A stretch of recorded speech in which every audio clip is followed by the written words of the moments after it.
Welcome back to Poorly Educated Today in the News, where the world is trying to fix itself with duct tape, drone batteries, and one nervous handshake at a time.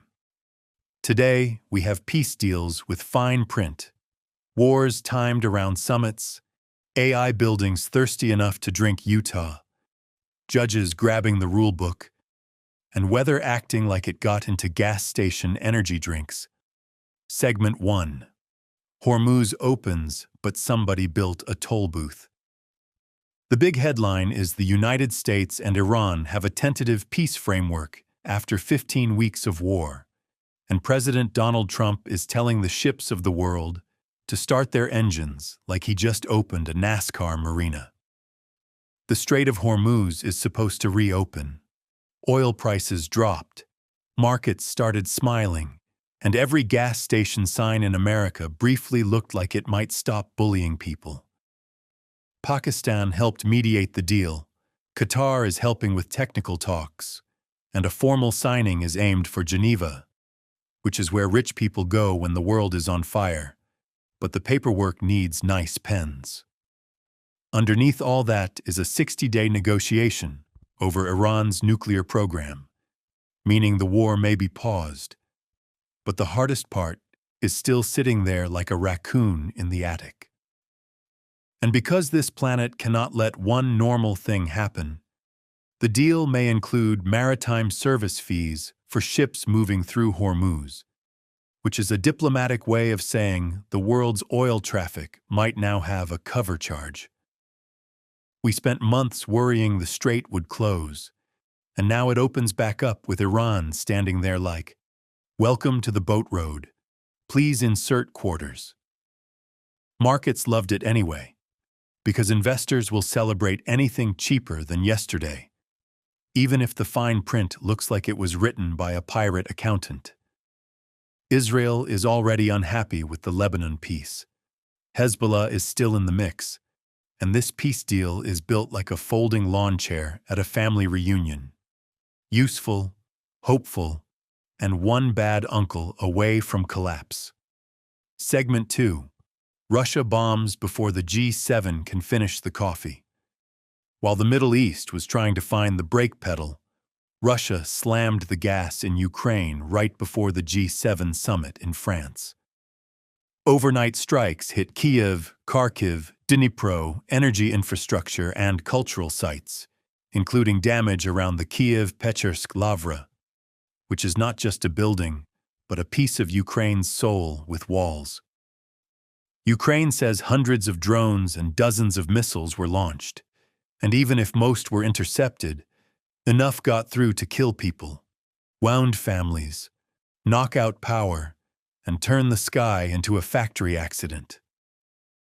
That timing is not random. It is Russia walking into the diplomatic room with muddy boots and saying, "Before y'all talk peace, remember I still own a matchbook." President Trump talked with Russian President Vladimir Putin and Ukrainian President Volodymyr Zelensky the day before, which sounds productive until Russia follows it with a drone storm big enough to make the summit agenda catch fire. Zelensky is asking for stronger air defenses. Europe wants more pressure on Moscow. And leaders in France now have to discuss ancient churches smoking instead of just trade and debt. Outside the summit, protests and heavy security are adding that special G7 flavor where leaders discuss global stability behind fences while regular people get tear gas and rent anxiety. So we got one war maybe cooling down, another heating up, and world leaders gathering by a lake like a group project where two members brought missiles instead of notes. Segment 3. AI wants 9 gigawatts and Utah would like some water. Back home, the artificial intelligence boom has reached the part where the robots do not just want your job, they also want your river, your power grid, and possibly your cow pond.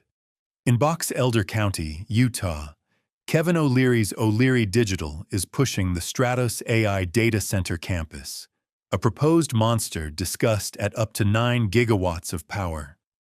9 gigawatts is not a server room. That is a Bond villain asking the desert to run a small country, so a chatbot can tell somebody to make chicken in an air fryer. The developers say they can run it off-grid with natural gas and fancy cooling technology, while critics picture the Great Salt Lake coughing up dust like a busted shop vac. Supporters talk about jobs, strategic competition with China, and America needing massive compute power if it wants to win the AI race. That part is real, because AI is not a magic cloud fairy. It is warehouses full of machines eating electricity and making heat like 1,000 angry refrigerators.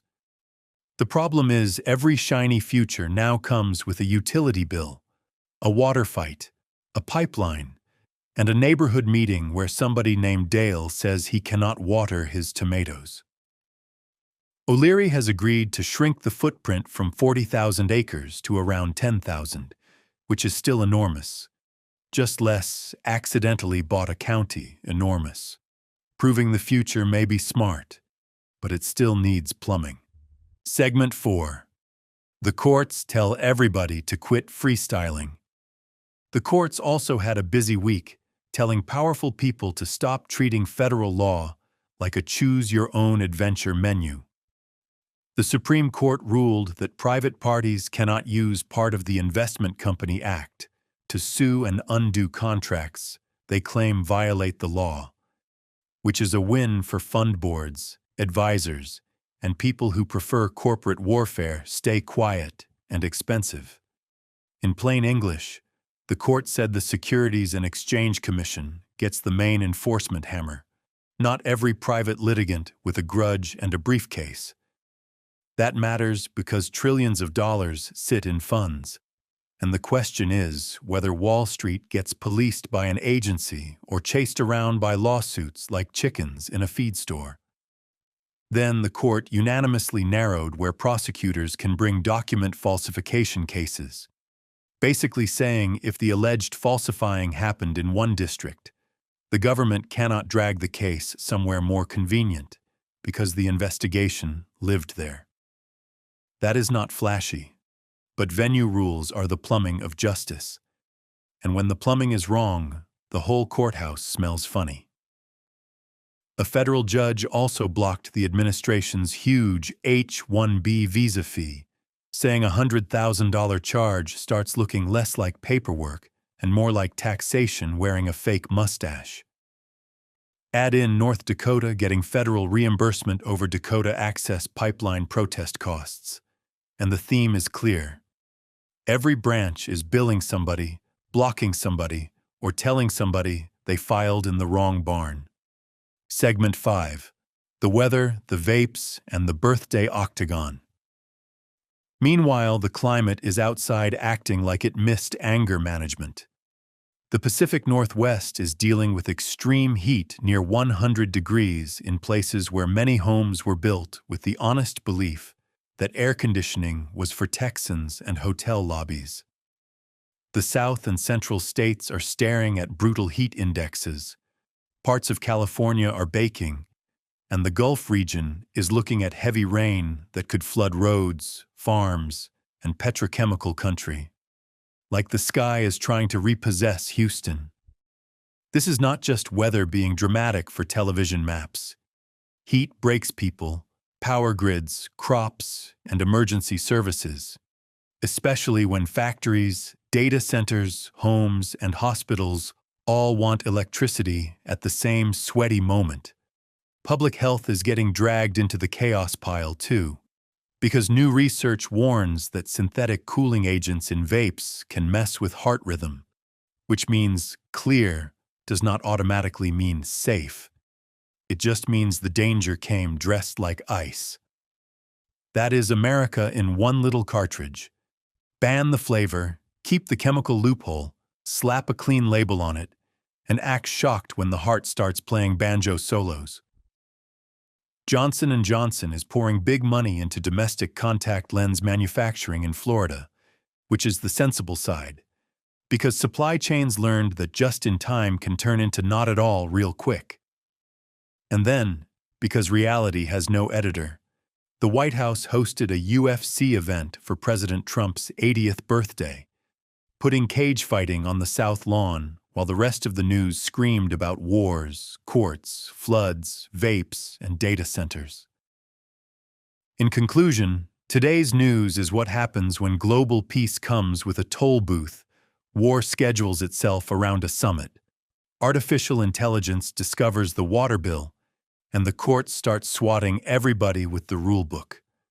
The economy wants lower oil. The military world wants fewer missiles. The tech world wants more power. And regular people just want groceries, air conditioning, and a vape that does not turn their heartbeat into a drum solo. Every story looks separate until you squint, and then it is all the same mess. Powerful systems pushing harder than the pipes, grids, laws, and people underneath them can handle.